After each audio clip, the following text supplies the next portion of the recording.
Halk biraz açıkçası tepki gösteriyor. Ekmeğe neden zam yapıldı? Biraz bize açıklayabilir misiniz? Şimdi halkın tepki göstermesi normaldir.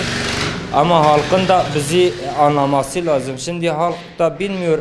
3 ay önce un çuvalı 100 TL iken 150 TL olmuş. Kimse o undan bahsetmedi.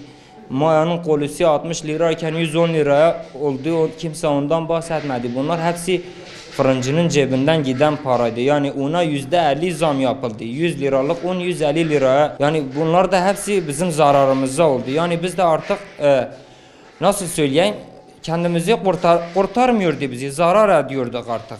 Yani un borcumuz azalması lazımken daha çok oldu. Mesela 100 çuval un indiriyorduk 10.000 TL'ye, şu anda artık 15.000 TL una vermemiz lazımdı. Ayda 5.000 lira daha fazla biz zarar ediyorduk. Uncuya veriyorduk. Uncuya borçlanıyorduk. Onun da yani bu da bizim zararımızdı. Halk da bilmiyor, her ay bu da 5 milyar daha fazla uncuya veriyor. 2 milyar daha fazla mayaya veriyor. Kimse onu bilmiyor. Yani hepsine zam gelmiş. Udun 500 bin diye 650-700'e satıyorlar. Mesela maya 50 milyondu, 110 milyona satıyorlar bir koli maya. Bizim de derdimiz, sıkıntımız bu vardı. Yani biz 3-4 aydır biz de önümüzü hiç görmemişiz. Yani hep içeride çalışmışız, zarar ettik. 4 ay boyunca kimse sesimizi çıkaramadık.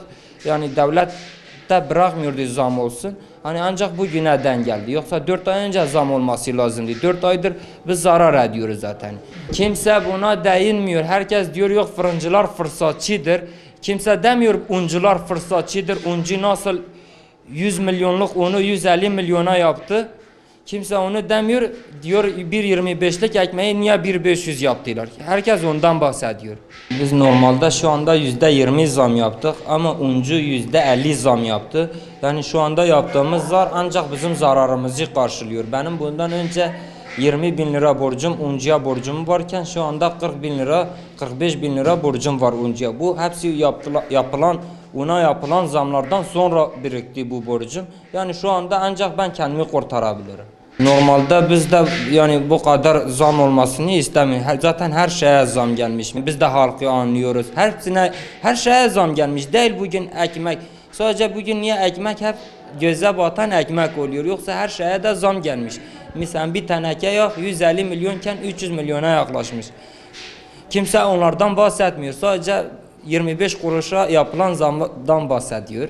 Her şeye zam gelmişken hani hep ekmek diyorlar. Biz de hakkı anlıyoruz tabii ki. Yani onlar da haklıdırlar. Yani her gün tüketilen bir şeydir ekmek.